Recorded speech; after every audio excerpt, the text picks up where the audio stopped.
तो exercise 11B के question number 8 तक कंप्लीट हो चुके हैं। आज की क्लास में क्वेश्चन नंबर 9 से स्टार्ट करेंगे। तो क्वेश्चन नंबर 9 है 3 years ago Biru purchased a buffalo from Surjit for rupee 11,000। What payment will discharge his डेब्ट now, the rate of interest being 10% per annum compounded annually। 3 years ago माने 3 years पहले बीरू ने purchase किया है बफेलो फ्रॉम सुरजीत। सुरजीत से एक buffalo purchase किया, कितने रुपीज की? 11,000 रुपीज की। तो what payment will discharge his डेब्ट नाउ, माने अब उसको वो कर्ज भरना है। माने 11,000 रुपीज देने के लिए कितना अमाउंट उसको देना पड़ेगा कि the rate of interest being 10% per annum compounded annually, माने जो कंपाउंड इंटरेस्ट लग रहा है वो 10% पर एनम के अकॉर्डिंग लग रहा है। तो अब उसको अगर 11,000 रुपीज का हिसाब करना है, बफेलो का हिसाब करना है, तो उसको कितना रुपीज देना पड़ेगा। What payment will discharge his डेब्ट नाउ, माने कितना पेमेंट उसका जो डेब्ट है, उसका जो कर्ज है, उसको पूरा करेगा। तो यहां पर जो गिवन है सीधे आप देख लें कि जितने रुपीज की उसने बफेलो परचेज करी है उससे, वो आपका पी हो गया 11,000 रुपीज, और उस समय उसने कोई भी पैसा उसको नहीं दिया था। अब उसको देना है 3 years बाद, माने 3 years एगो की बात है, अब उसको देना है। तो माने 3 years का टाइम हो गया। टाइम कितना हो गया? 3 years, तो यानी इक्वल टू हो गया 3 years हो गया। एंड रेट ऑफ इंटरेस्ट जो गिवन है वो दिया है 10% पर एनम, ये गिवन है। तो इसमें जो कंडीशन बन रही है कंपाउंडेड एनुअली, माने इंटरेस्ट व्हेन, ये जो कंडीशन है कंडीशन के अकॉर्डिंग फार्मूला लगाएंगे। तो when interest is compounded annually then amount का फॉर्मूला क्या होता है उसमें? P into 1 plus R upon 100 power n।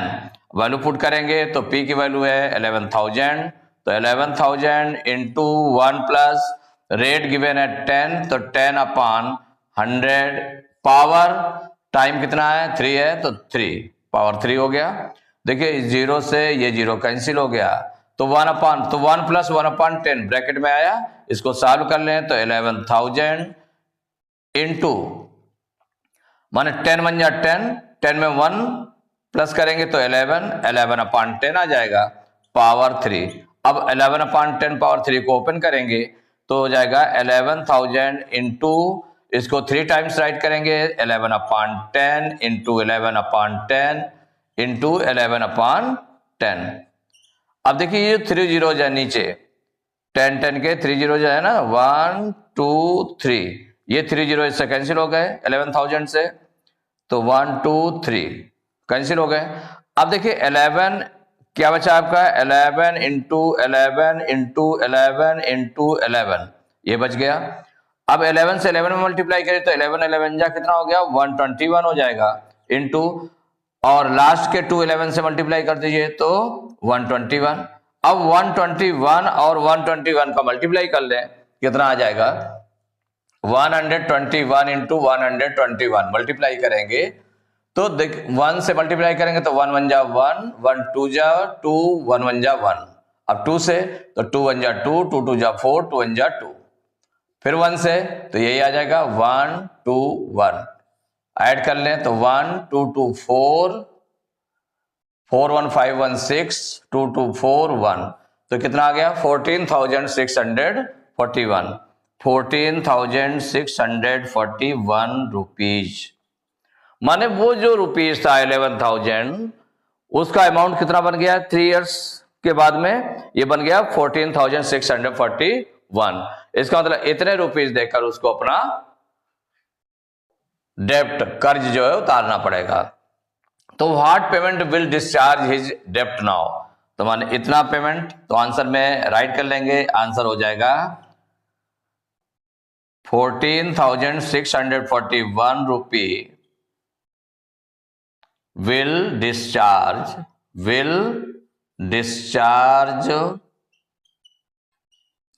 his debt.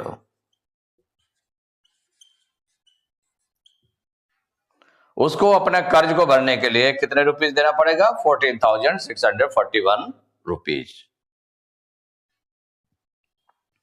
Question number 10, Shubh Lakshmi took a loan of ₹18,000 from Surya Finance to purchase a TV set. शुभ लक्ष्मी ने कितना loan लिया है? 18,000 rupees TV set purchase करने के लिए लिया है। If the company charges compound interest, माने कंपनी जो है कंपाउंड इंटरेस्ट चार्ज कर रही है एट 12% पर annum during the first year and 12.1/2% पर annum during the second year. माने फर्स्ट ईयर में 12% पर एनम के हिसाब से इंटरेस्ट चार्ज करती है और सेकेंड ईयर में जो चार्ज करती है वो 12.1/2% पर एनम है। तो how much will she have to pay after 2 years, माने 2 years के आफ्टर उसको कितना पे करना पड़ेगा, कितना देना पड़ेगा? तो जो लोन लिया था 18,000 उसमें कितना देना पड़ेगा उसको, पूरा उतना अमाउंट उसमें भरना पड़ेगा।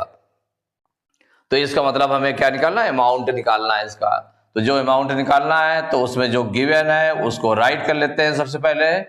माने पी जितना लोन लिया है वो लिया है 18,000 रुपीज, वो आपका पी हो गया।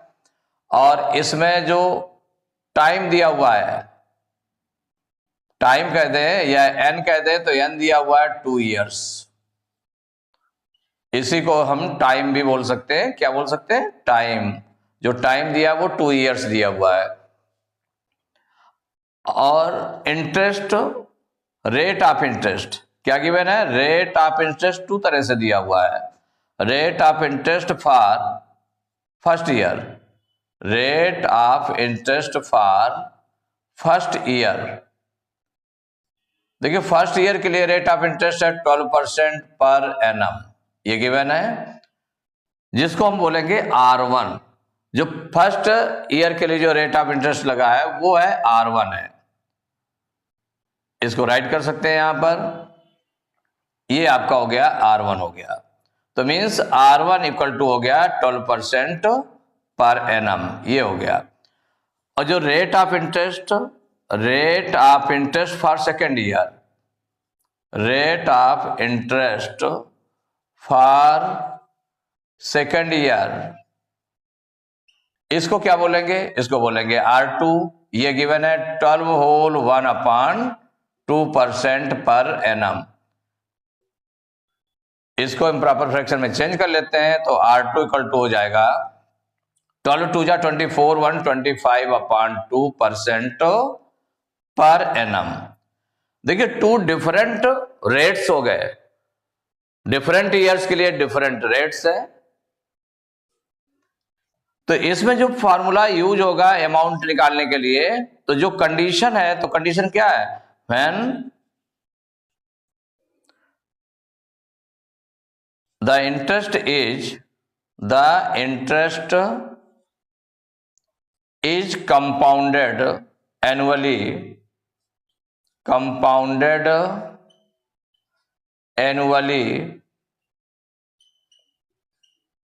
when the interest is compounded annually, but क्या गिवन है? rates are different for different year, but rate of interest are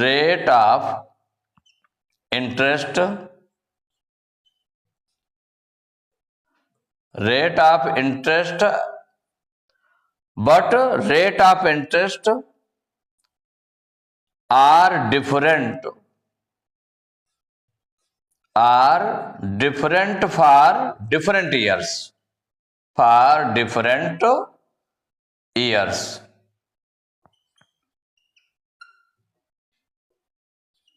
then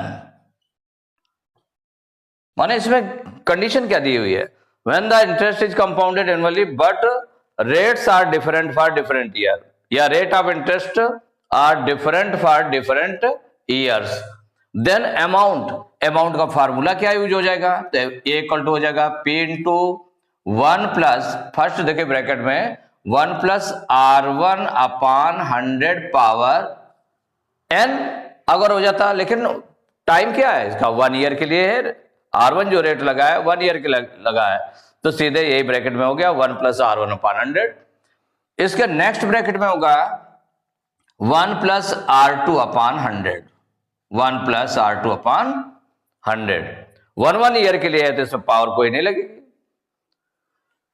तो ए का फार्मूला ये यूज करेंगे, A equal to P into 1 plus R1 upon 100 into 1 plus R2 upon 100। इसमें value put कर देते हैं, तो P की वैल्यू कितनी है इसमें 18,000, तो 18,000 इंटू 1 प्लस R1 गिवन है 12, तो 12 अपान 100।